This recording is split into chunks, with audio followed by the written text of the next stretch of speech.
I-testing na natin.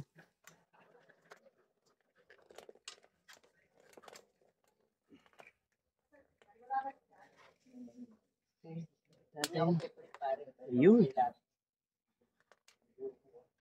Kamusta mga chong? So this is the part 2 of video ng emergency key.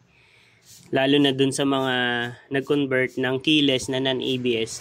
Tapos wala silang susian dun sa ilalim ng compartment. So, binutas ko siya kasi kapag hindi mo siya binutas ay bibitaw siya. Kailangan may nakahawak. Hindi ko pa nakita yung original nito mismo kung paano ba kinabit. Pero binutasan ko siya. Ayan, ganito position. Pero papakita ko muna sa inyo kung paano ginawa ko dito. Tinanggal ko yung cover na to. Ayan. Ganda to in case lang na malobat yung battery mo, di ba? Lalo na ABS ka, convert ka sa keyless. Yung sa yung compartment ko. Ayan. So ganito lang yan. Ayan. Ganyan lang kadali tanggalin yan. So syempre tabi natin. Then ganyan yung itsura niya. Ito. Ayan. Wala kasi ko makitang nut. Kaya yun yung nakita kong nut na available sa akin. Then ito yan. Ayan. Pakita ko muna sa inyo.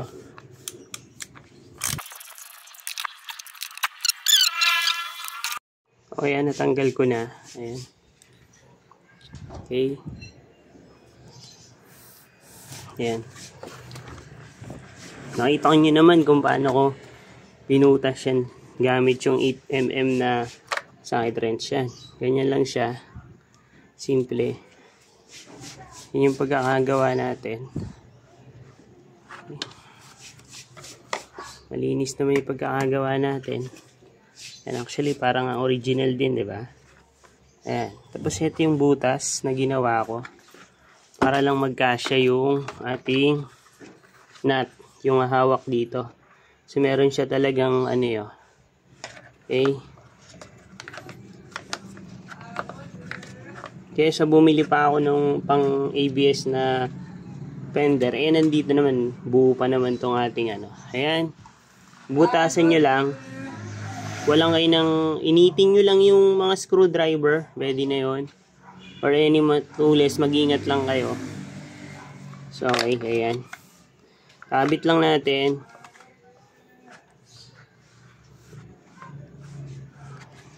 Lalagyan na natin siya ng ating tornilyo. Size 10, kahit ano. Basta nuts and bolts. May hawak sa likod. Pag hindi mo to nilagay ng bolts, ang mangyayari, kakalas siya pag once na sinusi mo. Pakita ko, wait lang. Susi ko.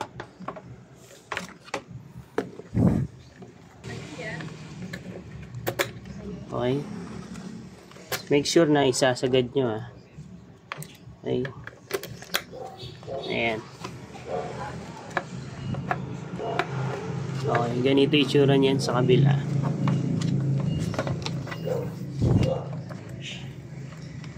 Okay. So, hahatakin niya yung kable. Ngayon, nakabili ko nung sa bike. Ito, sakto dito eh. Oh. Panghatak niya. Ang problema is, wala akong pangkapit dito. Bumibitaw. Okay? Antibay sana nito kasi pang bike talaga eh. Yun lang ang problema ko. Bumibitaw siya dun sa pinaka-lock niya. Kaya ang gagawin natin is lalagyan natin siya ng ibang tali.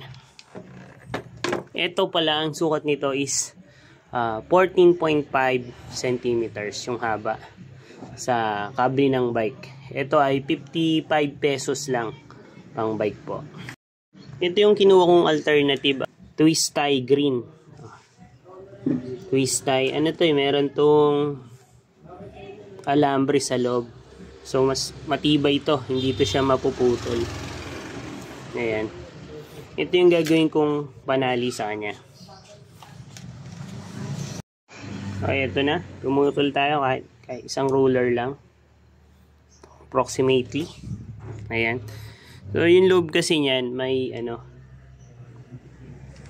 ayan o, may alambre. Kaya, napakatibay nito. Total lang naman, ang hahatakin niya lang naman is yung ating kable. So, mas maganda kung eto na lang. Okay. Nakabit natin. Pag nakabit natin dito, tatali na lang natin dito. Yung sisecure natin mabuti. Yung hindi siya matatanggal, hindi siya makakalas. Mabuhol natin mabuti. Ayan. Na natin kabit sa kabila. Okay, so ikakabit muna natin yung tapalodo para yung sa mounting doon natin makakuha. Okay? Kung kahit dalawang side lang muna itornilyo natin para naka sakto yung tapalodo.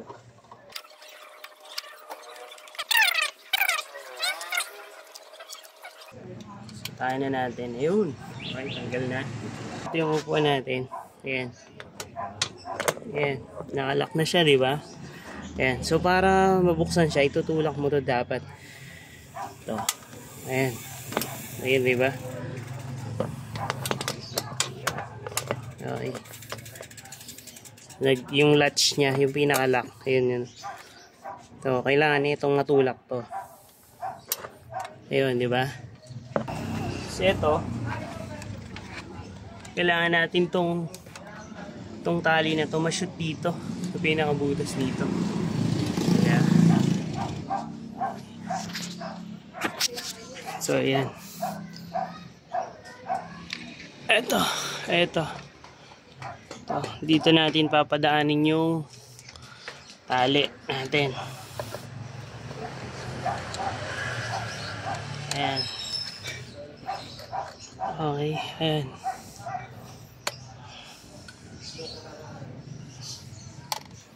Kasi ayan.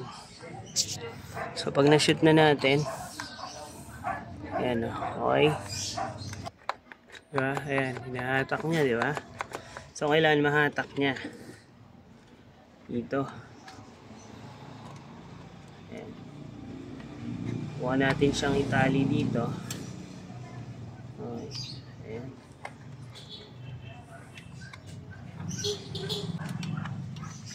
Okay. Kailangan mahatak siya. Okay. Ayan. Problema nito is ayan, ganyan na lang.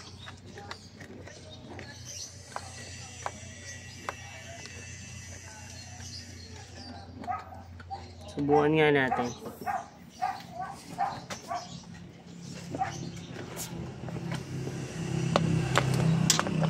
Ayan, nakalock na, di ba? Oops. Ayan. Lock na. Upuan. May upuan.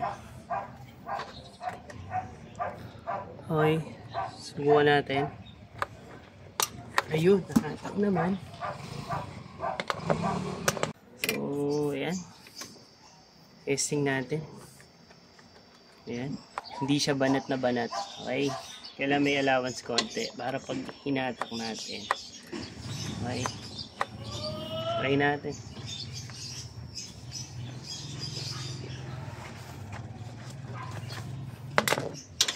Ayan. Ayan.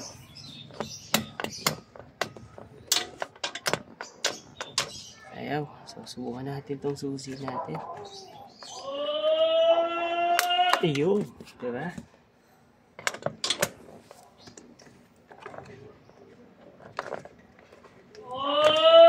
Ayun. Susi.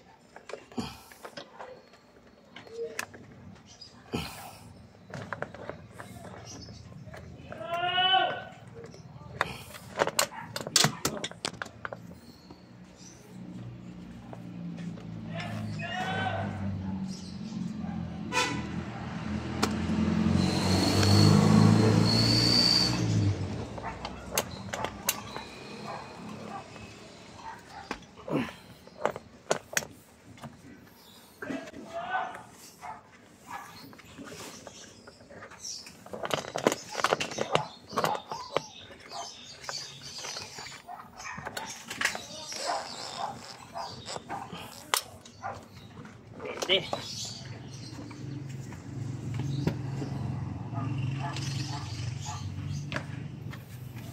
Kung pa tayo ng iba pang solusyon, di pwede. Oy, subok naman tayo ng cable tie.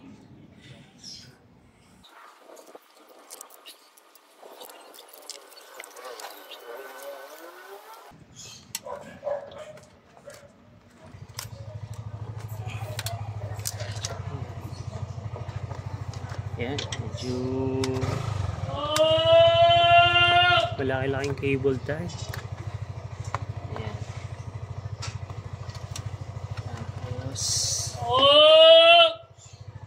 ito. Oh, sir. Yeah. 10 pesos lang. 10. Oo.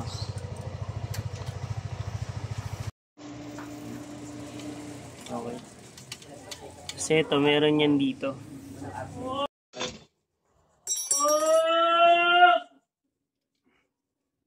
Cable tie. Ang makinis na part ng lalagay natin dun sa para ayan, baliktad. Ito yung makinis na part. Diba ito yung may mga ngipin? Maglalak. Ito. Ayan yung makinis na part. Okay. Ayan. Tapos, shoot natin dito.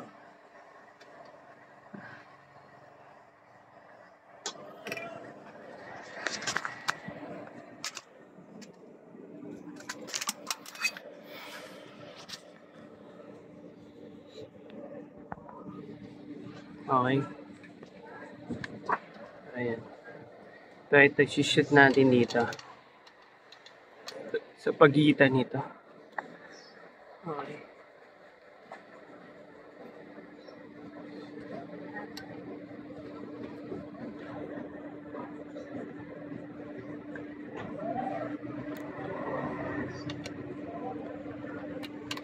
Ayan. Ayun. Okay. So, gagawin natin dito, kailangan natin ng malak siya. Hindi siya lalabas. So, yung isa pang cable tie gagamitin natin para hindi siya lumabas. Kailangan natin cable tie. Okay. So, yan. Shoot na natin dito sa pagitan nito. Ayan. Ayan. So, para hindi siya matanggal, lalak natin siya ng isa pang cable tie yung ulo niya. Okay.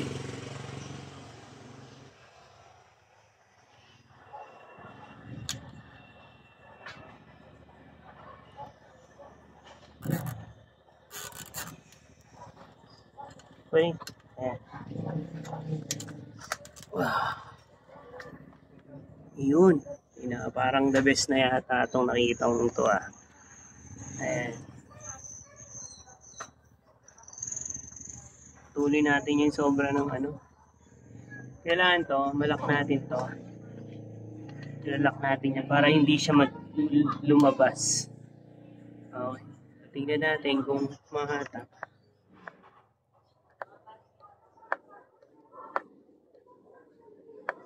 Okay.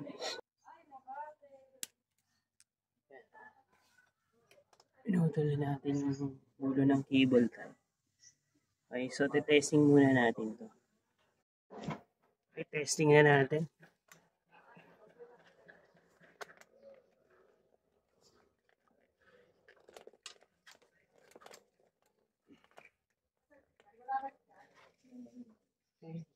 Okay, yun. Okay. So ito, nangalak to. Okay, testing natin to. Ayun. So naisip ko, ito na yung pinaka-effective. Para sa akin ito na yung effective. Ayan, hindi na mabuksan. Ayun. Diba? Okay. Kaya naman natin dun sa, siyempre, dun sa mismong, ano natin, mismong bukasan sa knob. Nakabit ko na yung baterya. Okay. Okay, tanggal na yung susiyan. Okay. Try natin. Okay, ayan.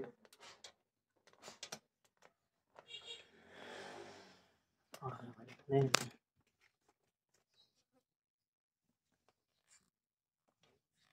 Try natin.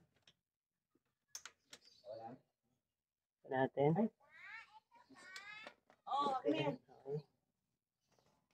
Buksan ko. Ayun. Okay, wala nangyari. Wala nagbago. Tingnan natin.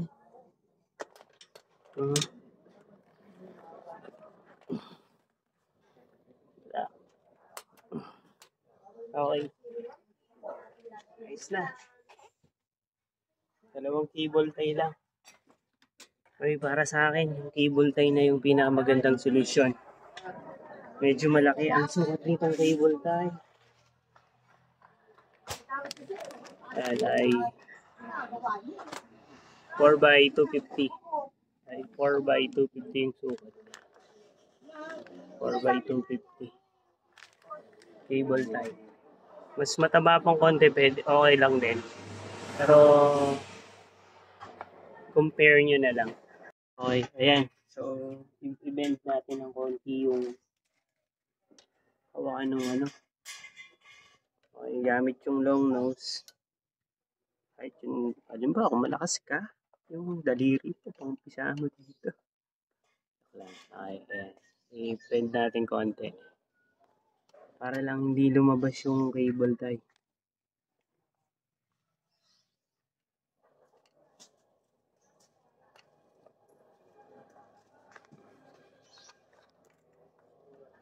Lalabas pa siya eh. Kailangan hindi siya lalabas.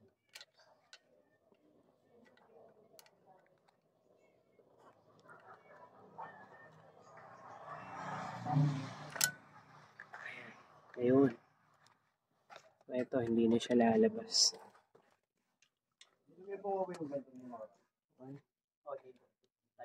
Hindi na lalabas. Hindi na lang lalabas. Okay.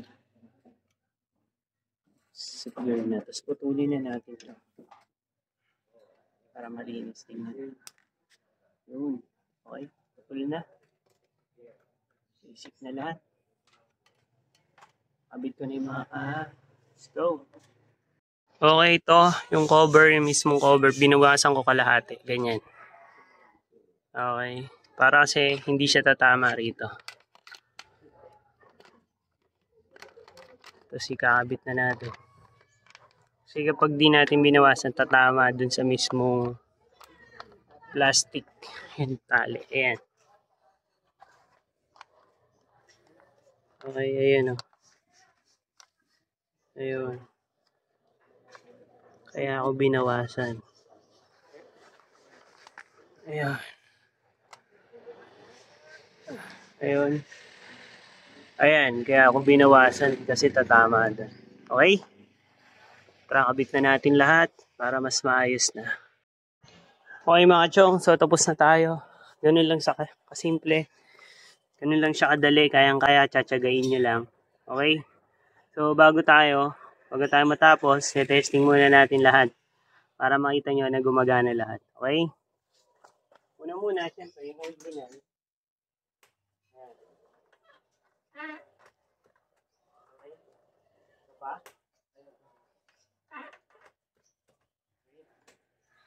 Yung kabila naman, alam yung gagawa natin. Oh. Okay, ito yung susi.